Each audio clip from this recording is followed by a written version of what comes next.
خچر کے بولنے کی آواز آنے لگی. کب ہے لوگ ابھی تو کہہ رہے تھے کہ میرے گھر میں خچر نہیں ہے اور گھر سے خچر کے بولنے کی آواز آ رہی ہے.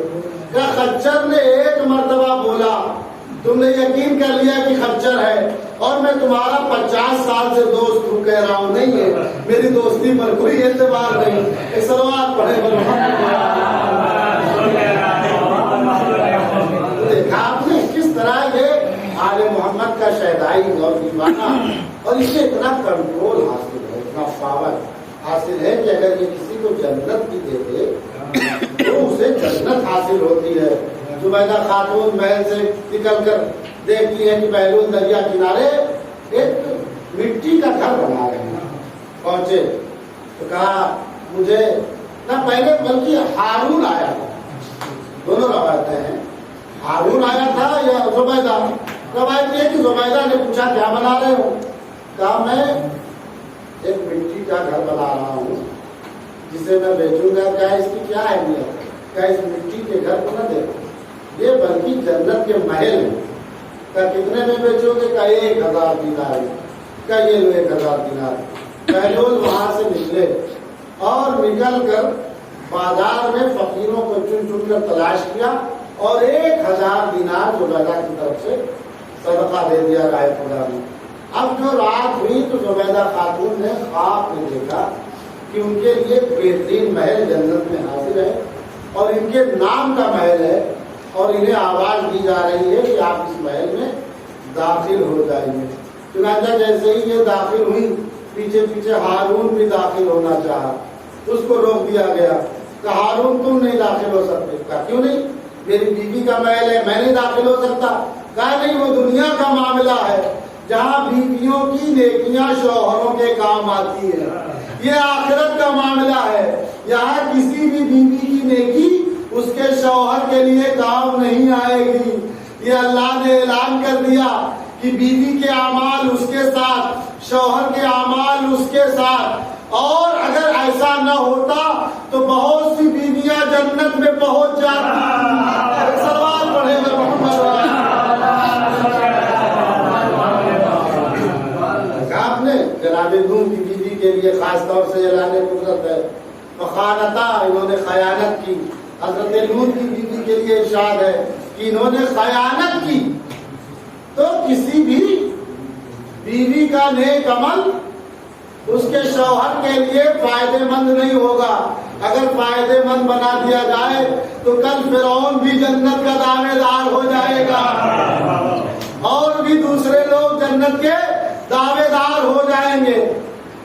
تو عزیزان گرامی, اب ہارون کو روک دیا گیا.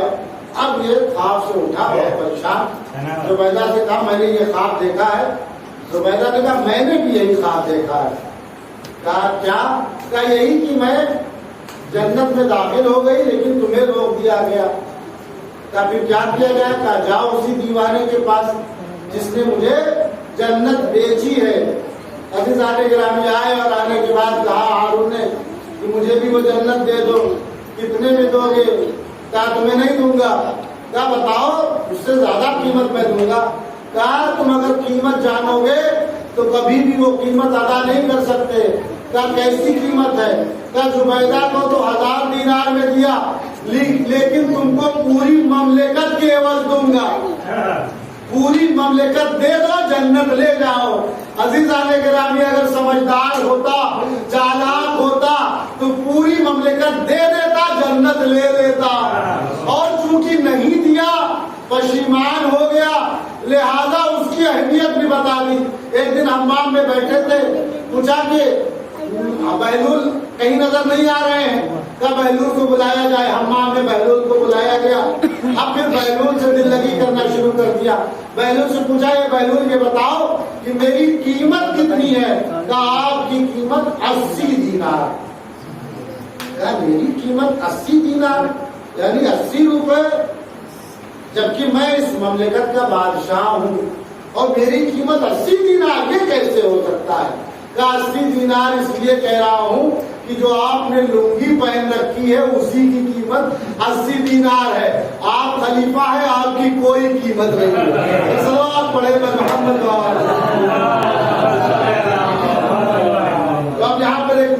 پوائنٹ کیجئے، ایک پوائنٹ نوٹ کیجئے کہ جب ایک دیوانے آل محمد کے نزدیک محمد کے نزدیک ایک خود ساختہ خلیفہ کی کوئی اہمیت نہیں ہے، تو آل محمد کے نزدیک کیا اہمیت ہے؟ صلوات پڑھے محمد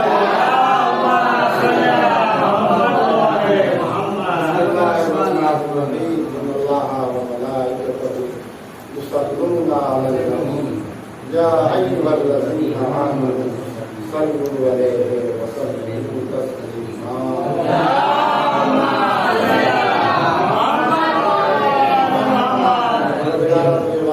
محمد محمد کا جہاں جہاں بھی شیعہ حیدرآباد ہیں ان کو اہل بیت کی محبت اور ولایت پر باقی و جاری فرما۔ جہاں جہاں بھی نسل شیعہ حیدرآباد آمدہ ہیں ان کو دین کی حفاظت فرما، ان کے ایمان کی حفاظت فرما، ان کے محبت و ولایت کی حفاظت فرما۔ پروردگار عطا قیام قیامت اس عظیم نعمت عشق حیدر کرار، عشق اہل بیت ہماری نسلوں میں تا قیام قیامت جاری و ساری فرما۔ پروردگارا ہم سب کے دلوں میں اہل بیت کی محبت کو باقی فرما۔ پروردگارا ہم سب کو اہل بیت سے عشق اور ان کے اعمال اور ان کے بہترین کارناموں کی تقلید کی توفیق عنایت فرما۔ اہل بیت کی پیروی کی توفیق عنایت فرما۔ اہل بیت کو ہم سے راضی و خوشنود فرما، دشمنان اہل بیت کو نیست و نابود فرما۔ پروردگارا جہاں جہاں بھی مومنین و مومنات ہیں ان کی جان مال عزت آبرو کی حفاظت فرما، اور اس جشن کے وارث، اس خوشی کے وارث، اس اسلام کے وارث، اہل بیت کے خون کے وارث حضرت امام زمانہ کے ظہور میں تعلیم فرما۔ ہم سب کو ان کے آواز و انصار میں شمار فرما۔ ربنا تقبل منا انک انت السمیع الدعاء، اللہم صلی اللہ